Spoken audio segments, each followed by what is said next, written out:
and welcome to the New Property Show. I'm Steve McMenamin. On this show, we have Emma, who will be discussing with us architecture and design. More with Gary Brown on wealth creation, Pasha, how to access your credit report and how to get it right.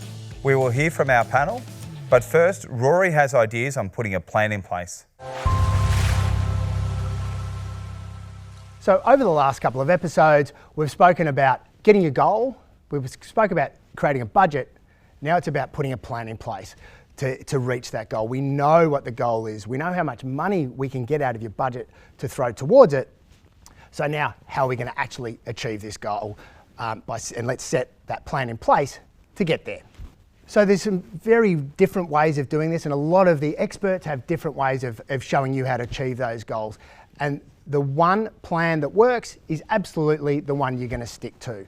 So I really think you should try a few different ways, a few different plans to get there until you find what works for you. Not every plan from every expert is going to be right for you. But certainly one that's very popular is putting your money into buckets. So having a savings account, having a spending account, having a shorter term savings account, maybe having an emergency fund, but making sure that your money is hitting your financial ecosystem and then going through into different funds of money so that you know where you're going to spend your money out of. It's very, very tempting if you've got one bucket of money, so your pay goes into it and then everything gets spent out of it. It's very easy to spend everything in that account until it gets topped up next month when your pay comes in again. So if you divert some of that money off, it's a really important way, a really great way of getting you to save more money. Another plan is when you have a range of debts and you've got to choose which debt you're going to get rid of first. What we always say is pick one, focus on it, get rid of that debt before you try to tackle the others. It can be very tempting to try and pay off, if you've got multiple debts, to try and pay them all off at the same time. Whereas it's probably better get yourself a quick win, pay off one of your debts and then focus on the next debt. But just make sure that you've got a plan in place. Make sure that you're not just shooting from the hip. You have a plan, you know exactly what you're going to hit, you're going to know exactly what you want to do first and then attack it. But as I said, there's lots of plans out there. There's lots of ways that you can find yourself in a better financial position. Once you've got the goal and the budget, then you can choose the plan to make sure that you've got the plan that's going to suit you for your personal circumstances.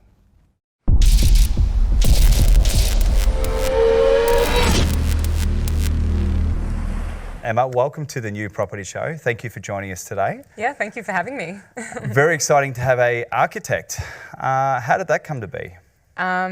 I always loved drawing when I was growing up. It was just something that I'd sit out in the garden when my parents are doing all their gardening and draw, and Mum works at Bunnings, so she'd bring home these little offcuts of timber and I'd be doing little DIYs. And then, yeah, once we moved and they were suddenly building a new house, I just was at that age where I was absolutely obsessed with drawing and visualising and thinking, and that kind of became my new drawing thing. So I was starting sort of like my first year of uni and I thought, I don't want an ordinary job. I want to work in my industry and sort of get a taste for it now in case I don't like it. And I just kind of knocked on a little door of a firm with some pencil drawings and said, what about it? So I ended up getting the job and kind of went from there. So what happened day one? You turned up, they've put you on a wage, or what was so there was myself as a uni student, and then there was another guy, student doing TAFE.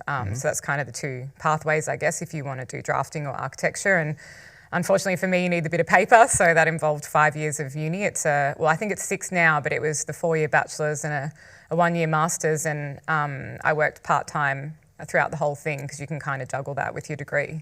What sort of projects were you working on? So obviously with architecture, there's everything from commercial buildings to residential. What were you covering?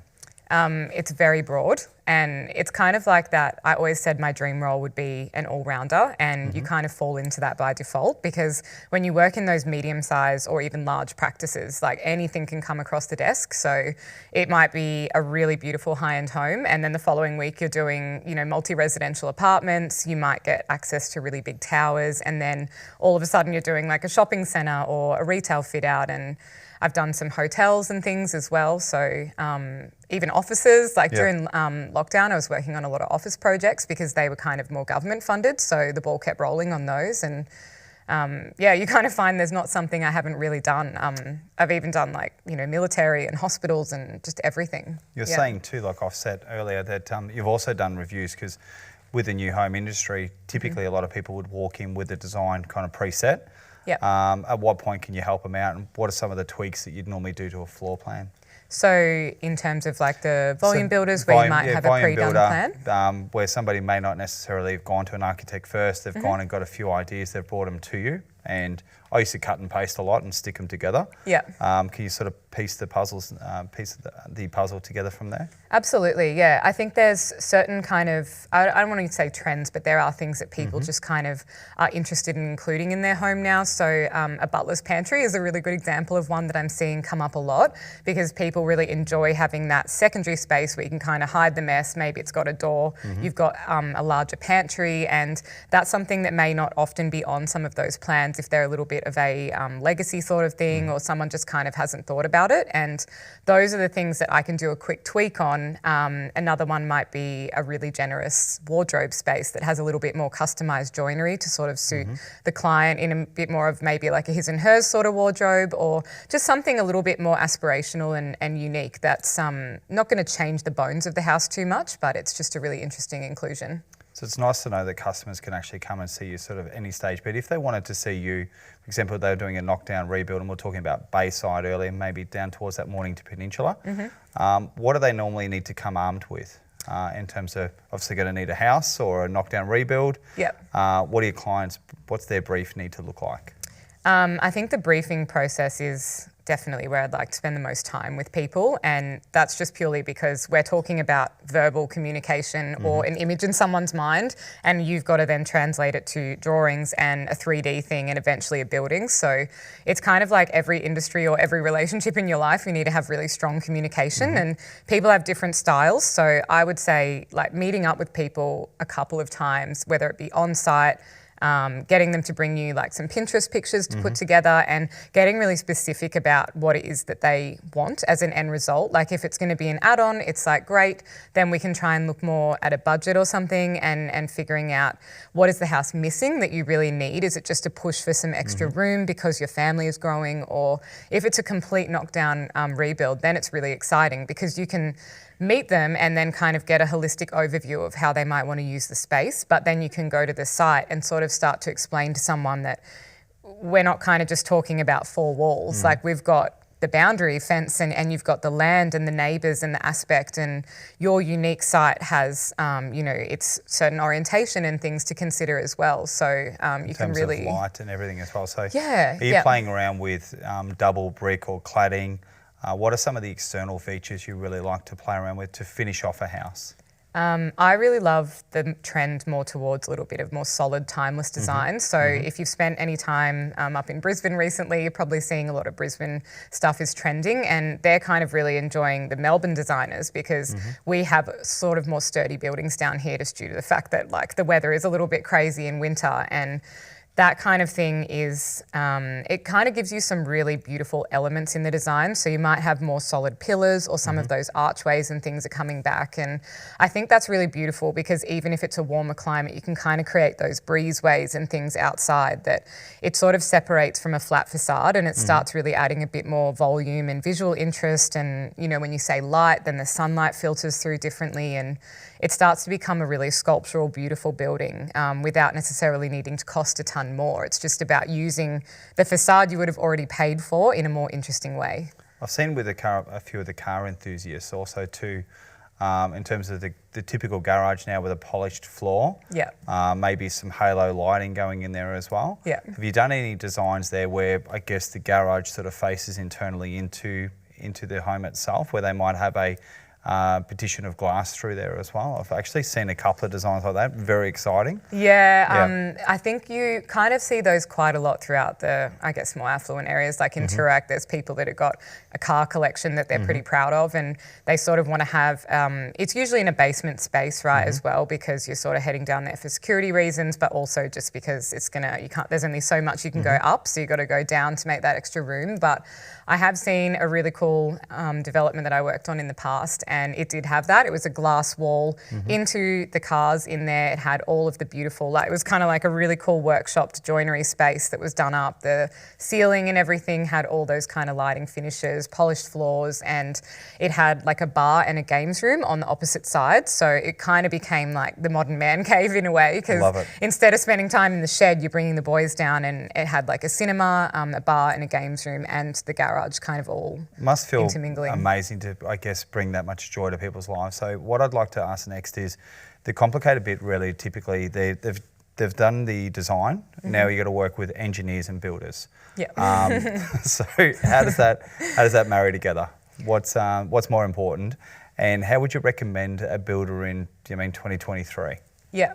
I mean, I personally actually enjoy that problem-solving side of things. Like that's been something that brings me a bit of joy in architecture, because you've got to maintain the design intent, and that's kind of my key role. Like I want to go on the journey with people, and I don't want to have a team where I'm sort of fighting them along the way. I want to work with people where we can educate each other about why something's maybe not possible, how I could fix my drawings, or how they can kind of get on board and bring it to life. So it's sort of about finding the right consultants that are really interested in doing things that are new, and they're not kind of wanting to build a rectangle. Like they want to come with you and say, I want to win some awards, I want to do something really great, and this is how we are doing services now. You want people who are following the trends and kind of keeping up with the leading edge of things, and that's sort of why I think networking is really great, because even just meeting up with someone for a coffee, you can kind of get a much better vibe for their energy and what they're kind of interested in bringing to the project. And then I just sort of build up a book of those people, and I just think like these are the people I would recommend for that kind of project that's got a more interesting outcome, and then these are the more process-driven people who might be great for a more quick and dirty project where you just need experts who can get it done. I think very exciting. So it seems to me, as I said, like, obviously I've worked in the volume sales industry. Typically the drafts people don't get out to site. You actually go out to site, you check out your projects, so not only you're drawing these things and bringing them to life, you're actually bringing in elements that probably you can maybe have some room for design change as you're going through the process. So you may get through and then decide, look, this window doesn't work, or this beam's not working, or we could add in a little bit more there. Have you had some examples there where you're sort of 3/4 of the way through the project and then you've changed your mind on something and gone, okay, we need to revisit this? I traditionally wouldn't change my mind, because it's not my money at the end of the day, but the clients will often change their mind, and that might be something where there's like a PC sum allocated to something, and they're like, right, we don't really know what we want for joinery, but we kind of want to test it and try it and see it. And so yeah, in that case, you might get people coming back with a variation on something where they want to take it in a little bit of a different direction, which is fine, but you sort of, I think when you have a great brief from the beginning, you don't really find you need to change things too much, because the way that I work in Revit and then taking stuff into Enscape or another 3D program, you can actually see it pretty clearly for what you're going to get. So I think having that extra aid of like proper 3D renders, even applying materials to make it a bit more realistic, can give people sort of the closest to the real thing of getting to tweak stuff in the design phase, instead of sort of winding up on site and going, oh, that's a little bit close to that, Well, I think the ideas in terms of the Pinterest and visualising it, and obviously the 3D renders, are going to be really good. Emma, I just want to thank you so much for being on the show today, and we look forward to having you back and, of course, showcasing some of your work. Yeah, no worries. Thank you so much for having me.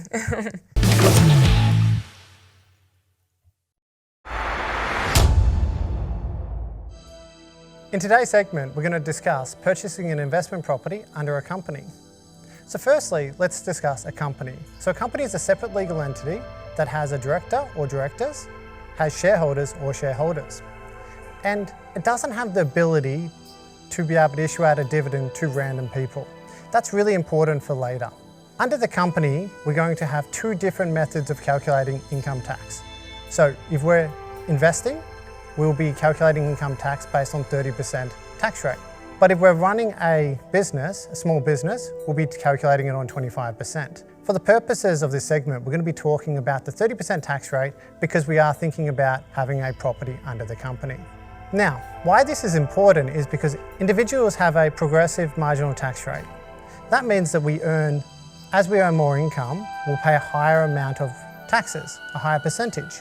And that is affected by dividends, trust distributions, net rent income payments, and businesses.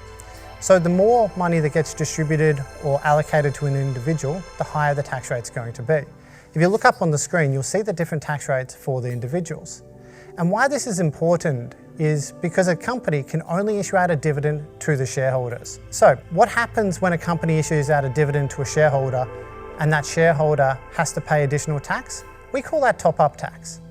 So what that means is a company will pay taxes at 30%, but the individual may have a tax rate of 34.5% plus Medicare levy. And what would happen is you'd have to have top-up tax on that income. So let's say we had a property and we purchased that property for $500,000. We held it for 18 months. We then sold the property. We had a net gain of $100,000. In that example, under a company, we'd be paying 30% tax, so $30,000 in tax. And at the end of the year, we do the tax returns and we may want to issue out a dividend to the shareholders. So let's say we did that. So we'd issue out a $70,000 franked dividend with a $30,000 franking credit, which would mean that an individual would have $100,000 worth of gross dividends. If you're an average Australian earning $91,000 in taxable income, this would bump you all the way up to $191,000, which would result in an additional $8,500 of top-up tax being payable. And therefore, if you think about that overall gain that you made on the property of $100,000, you'd have an effective tax rate of 38.5% on that gain, which is completely different to if you had that investment property owned under an individual or trust. Because remember, under an individual or trust, we're able to get the 50% discount on the capital gain, which would result in a net tax payable of around 18% on the capital gain. So I want you to always be thinking about the different structures that you have in place to be able to buy a property, because they do have different outcomes in tax. I'm Gary Brown. Keep learning and take control of your financial future.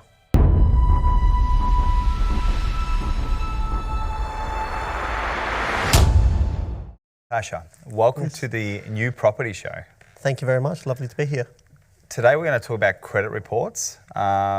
First of all, where do you start? How do you access a credit report and what do you guys do? So to access a credit report, there are something called credit bureaus. So there are 3 credit bureaus in Australia, being Equifax, Illion and Experian.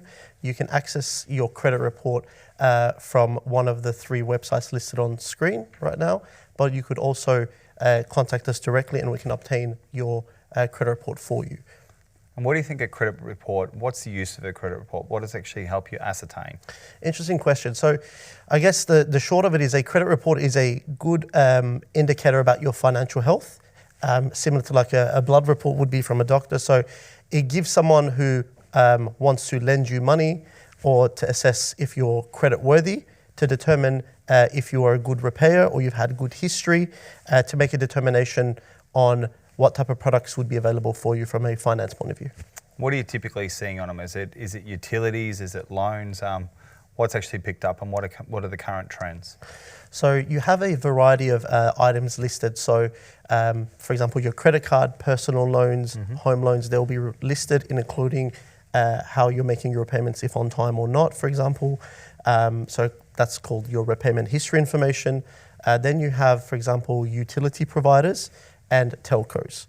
So that information on your mobile phone plan would be also there recorded as well. So utilities being for gas and electricity. And then you have your personal information as well. So you want to make sure that everything is correct and accurate as much as possible. Including change of address and that as well? Does that pop up? Absolutely, yeah. So what happens a lot of the time is the address of the person doesn't match the person where they are, and then that leads to other potential fraudulent or identity issues when the person wants to come and seek finance. What are some of the most common things that seem to pop up on a credit report? And then really, how do you go about repairing them? Okay, so what we see right now with regarding the trends, obviously with the cost of living going up, repayment history information is being impacted. So people are prioritizing naturally their home loans over like their credit cards or personal loans. But what they're not realizing is when they're not making the repayments on time, it's having a significant impact on their credit worthiness and impacting their credit score overall. And the algorithm will then deem this person to be not credit worthy. So when they come to get finance, whether it's for personal loan, car loan or whatnot, that's when it comes impacts them. So what we do as a practice, so being the principal of Australia's largest legal practice that specialises in credit repair, we do exactly that. So we determine whether or not adverse entries like defaults, judgments, late repayment history, or if they've got too many inquiries that they've done online, if these things can be removed to rectify the client's credit report so they're in a position to get the best loan possible via their finance representative. So I've heard the numbers on a credit report. Love to sort of really tackle them, but 0 to 500, 500 to 600, 600 to 800. Let's start with 0 to 500. So what does that sort of client look like? So 0 to 500 is in the category of what's deemed by the credit bureaus as a poor credit score. So maybe walking through some examples with you. So we get clients have, for example, their credit score is low because of the repayment history information being impacted. Then we analyse to see if that can be improved, removing the repayment history information or correcting it, and then the score jumps up as a byproduct.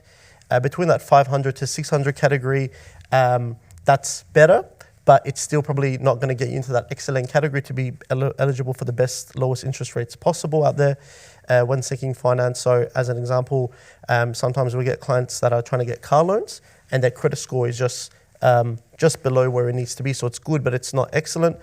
So maybe they've had too many inquiries. So they've gone shopping online with payday lenders, which is a bit of a no-no when it comes to the credit bureaus.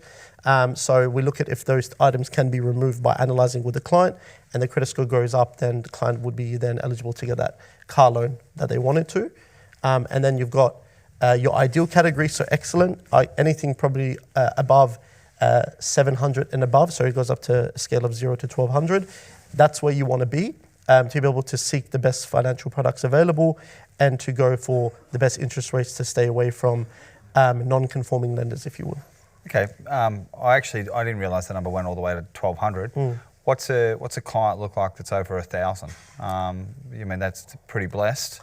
How do you get a score like that? So there's a few different things that you can do with risk. So you can check your credit reports regularly with alerts to make sure that things haven't been impacted, and that also will help you to avoid things that happen from a fraudulent point of view by being on top of it or keeping your finger on the pulse, if you will. The other things you can do is, for example, making sure that you make repayments on your cards and home loans maybe 2 days before the due date. Now, what we found out is that actually has an impact with the algorithm for whatever reason. So there are a couple of things, but we have some more tips that we'll be able to share with you. Don't do too many credit inquiries in a short span of time. Modify your spending habits. Set repayments on accounts to occur a few days ahead of the due date. Paying a debt will not remove the default or judgment from your credit report. It will simply update it to paid and still remain on your report for between 5 to 7 years.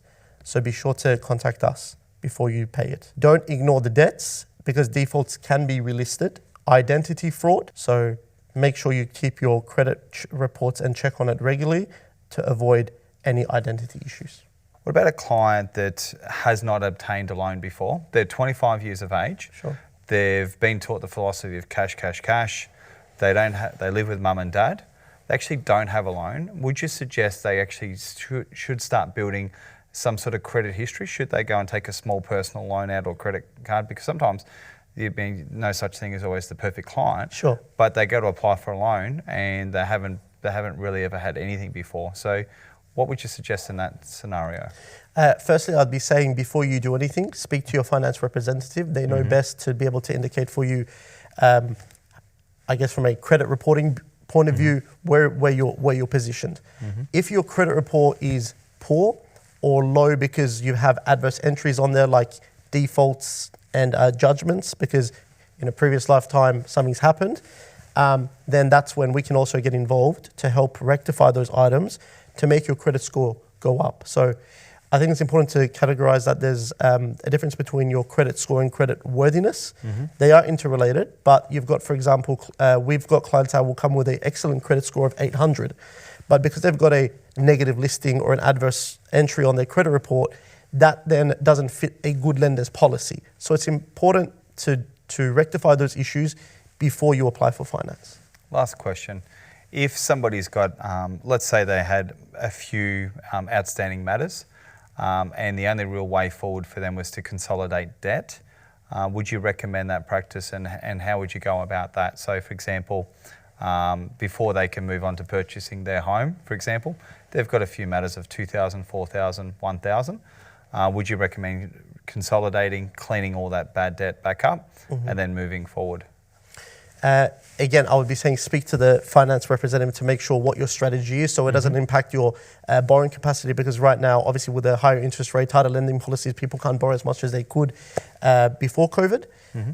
So long story, I think it's wise to be able to minimize your debt as much as possible, but as important, if not more, make sure that those debts don't accumulate and into a spiral with bad spending habits to then make you, I guess, become defaulted. So Pasha, I'd like to know, if you've got bad credit, what you should do next, and why you guys?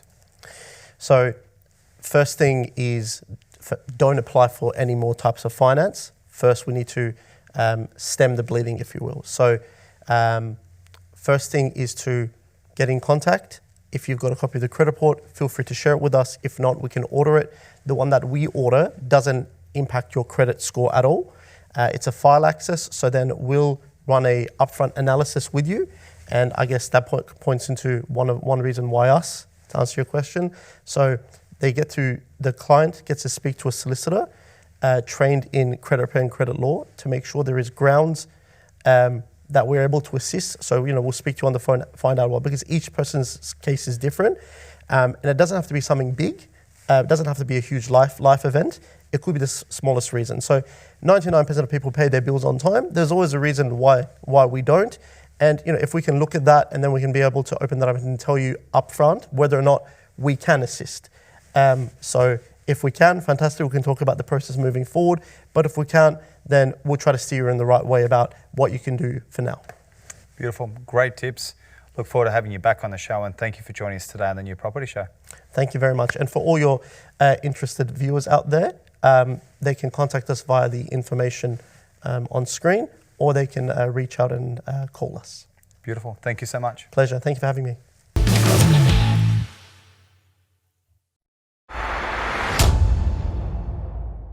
All right, panel, welcome to this week's episode of the New Property Show. We're discussing design. Favourite room of the house? Mine would have to be bathrooms. Mine would be the kitchen. Kerry's stolen it from me. Bathrooms. Yeah, I agree with Robbie. From a builder's point of view, it's really fun working in a bathroom. There's a lot of things that capture your eye as soon as you walk in. In particular, with the tile layouts, you want them to really align with your niches. You want to have your natural lighting in there, so you could be a skylight, but it all needs to be positioned well. And as you know, Kerry, the colours that you choose in the bathroom, we've seen some real horrors. The tiles just don't work, or the colour palette doesn't work, or they've cut off on the cabinetry a little bit, and they haven't got the finish that they wanted, but they've invested so much money and they're just not really getting the return on the investment of what they spend. So yeah, it takes a lot of skill to get it right, and when you get it right, it looks really good. Pretty challenging too when they bring out a shower. It's only a 900 by 900. You've got all that space, and you guys are quite tall. How do you feel about that, and what would you do to rectify it? That I would not design a shower like that anymore. I think that's kind of something that's a little bit of a legacy item that gets left on plans these days. And I mean, if it was a house you were renovating, you might be dealing with something like that, and you might have spatial constraints that would kind of limit you in what you're doing. But I would always say, as much as possible, you want to have the open showers. And obviously they bring their own challenges. Like now we're finding a lot of people want to chuck a shower screen on it because you don't want to have that spill or the spray out and everything. But I definitely think having those beautiful long open showers is absolutely what you want, just in terms of space and feeling like you're not kind of banging your arms while you're in there. Yeah, and I also feel natural light. I think when people build their bathrooms, they forget about bringing in the natural light. And then when they're putting their fittings in there, they don't put like backlit mirrors or anything like that, so it can get very, very dark. And I think it's really important to educate people of bringing a lot more light into the bathroom as well. I think you can also achieve that too via like large windows, like a fixed window. You still obviously need to have, I guess you guys got to build them, but aerated, but have as almost one-way glass that's actually sort of looking outside into maybe a feature garden as well. Are they some of the functionalities or functions you're coming across nowadays? Yeah, well, One of the new ones that's come in is actually electric charge glass. So when you flick the switch on, it frosts itself off. Again, depending on your town planning, whether or not you can have it obscured or not. And budget, obviously. And budget, Pretty yeah. pricey. What are we doing, guys, with kitchens nowadays? So let's move on to, I guess, the kitchen layout. Island benches, are they still a thing? Are you doing the U-shapes? What's the perfect kitchen layout? Love to hear. Yeah, I mean, stone and marble is just so in. So you know, having and picking and choosing beautiful stone is so important. And just to, you know, with the waterfall edges as well, it looks so pretty. So I think that's very popular. Yeah. What about the cooktops in the centre nowadays? So, you mean a lot of people are hosting dinners and even getting chefs over. They're spending so much more time at home. Are you starting to see people move the cooktops from the back traditional backsplash to their stair through to the centre there and actually having those designed? Definitely, especially if you've got the cooktops now with the downwards draft range hood. They're starting to get quite popular, so you don't actually have to have anything above you. So you can nearly have skylights above your cooktop and still lose all your downwards draft straight into the electronic cooktop. Yeah. I'd actually like to get your take on it, girls. What's your thoughts on having two sinks? Your sink and then your sink and your island bench top? I would kind of think you'd tend to have one hidden away. It's sort of like the butler's pantry situation. You might have that kind of area where you've got potentially the extra oven, an extra sink or something for washing up, and kind of keep that all hidden away. But in terms of the main area, I think a lot of people they want the island bench to be free of the sink. So often we would kind of place it on there and people go, no, I don't want that. They just want it on the back. The island bench is kind of the main place where you might be sitting at and dining, and it's probably a little bit easier in terms of servicing as well, not needing to run plumbing and things to the island bench, but it's always usually powered, I find, but So not you necessarily. did say you would place it there though. Because I personally, I've got one in my house and I love it. I love it as don't know how well. anyone would operate without a sink. Yeah, in the it's middle. my preference as well, and particularly if you're, getting things prepared. Like in my parents' house, when I designed theirs, I had the sink in the island bench because for me, it's like the kitchen is the heart of the home, and if you're entertaining or you're preparing food or even just chatting with your guests, your island bench is facing outwards, so you don't want to have your back turned to people. You want to be engaging, I agree. and therefore when you're standing at it, it's kind of like that little showpiece workbench, and you're sort of prepping things and chatting away, and even facing out towards your beautiful backyard and your garden view. You want to be actually thinking about, how am I using this space? And unless you have a window in your splashback or something in the kitchen, then you sort of actually want to reverse that activity and definitely have the sink in the island bench. I think the sink, though, typically is only going to be used if you are really rinsing, as long as you're not piling up dishes. At the end of the day, if you're entertaining, you want to make that house look as clean as possible. What we did when we built our last house was have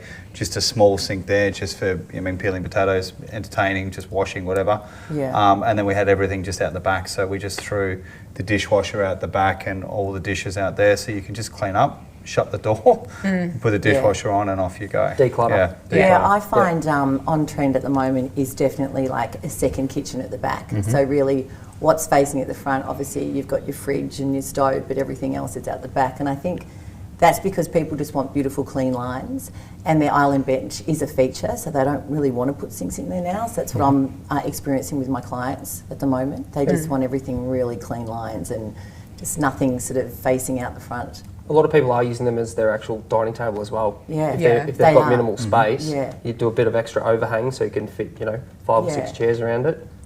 So I'm actually a bit more, I like having the sink at the back. So I'm more, because I obviously about the feature and the design of the marble, and I find it's such a piece and it's a wow factor in the home that I like just to have it just one block of a feature rather than have the sink there. What about master bedrooms? So talking about those, would you recommend having a master bedroom to the front of the home, or are people moving it sort of back away now and they're having the office to the front? And then second question to that is, how big's too big? What size should the master bedroom be? Well, the master bedroom is, a parent's retreat. It's another room for them to actually relax in and go there while the kids get away from the kids a little bit and have some downtime. So I sort of think you really need to put a lot of effort into your master bedroom now, and even have, a beautiful sofa in there. People are really luxing up their master bedrooms now and utilising it just as another big room for them. Yeah, I've even found there's a couple of trends coming from the US, and obviously they're a lot more generous with their housing sizes and spaces, and actually the terminology is being transferred across as well, so they call it a primary suite.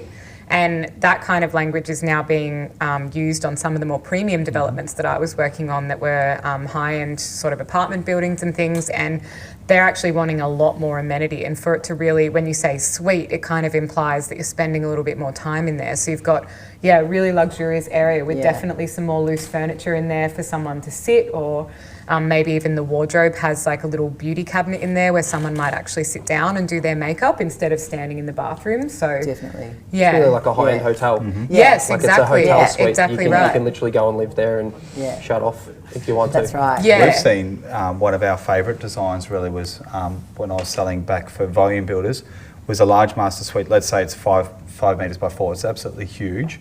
But then what we're integrating in there was a small study because not everybody's switching off. They can sort of pretty well lock the house up, come and finish on their laptop, have a cup of coffee, whatever they need to do, write down their few notes. But integrating the master suite with a small study suite as well seemed to be another feature that people were playing with. And then really for the ladies, what we're finding there is typically I don't personally like having a walk-in robe next to a bathroom, really just for moisture and condensation. But what we were doing is we're building the master, the walk-in robe behind the master bedroom as well, really having quite a wide floor plan in terms of length. In terms of a walk-in robe fit out, what's the ideal scenario there? How big should that be, and what would you have in it nowadays? Depends how many clothes you've got. Yeah, that's right. Over to the ladies. I mean, you can get his and hers either side. I need about like a 300 ml cupboard. That's it's me done. But. Yeah. Okay, and last question is would be light. Okay, I'm all for vaulting ceilings, putting them right to the top to the trusses. These builders here don't always like, can be a bit costly. Pros and cons with that, but I think wherever you can, one of the best things you can do is take a ceiling height from really sort of 2.5 metres to 3 metres and really pull that out to 3.5 to 4 metres in height. Would you be for that if that was in the design? Oh, 100%. Yeah. Yeah. High ceilings are a feature. Yeah. So definitely, it creates such a bigger space and that illusion. So 100%. Especially for the smaller room, Yeah. that makes it feel huge. When we done the block, the first thing we walked in, we said, "Yep, get rid of all the ceiling joists, lift the ceiling, put in a few skylights." What are some of the issues that sort of can come up with it, I guess, from a plumbing point of view, or heat? Definitely services. Yep. Yeah. So if you're trying to run ducted heating, you've obviously got restricted space in the ceiling. And the overall energy rating of the house. Yes, because there's correct. more ceiling space. Bigger area. Yep. One of the things we found was just cooling the place. When you've got a ceiling that runs all the way to the top there, is obviously, as you're talking about the ducting, but really it's just trying to cool it. You can't really get a fan up there. It's just, the heat's just going all the way, it's just coming through all the way. It's good. So guys, thank you so much. Really good, healthy debate today. Thank you. Can't wait to have you guys again on the panel. Thanks, Otis. Thank you.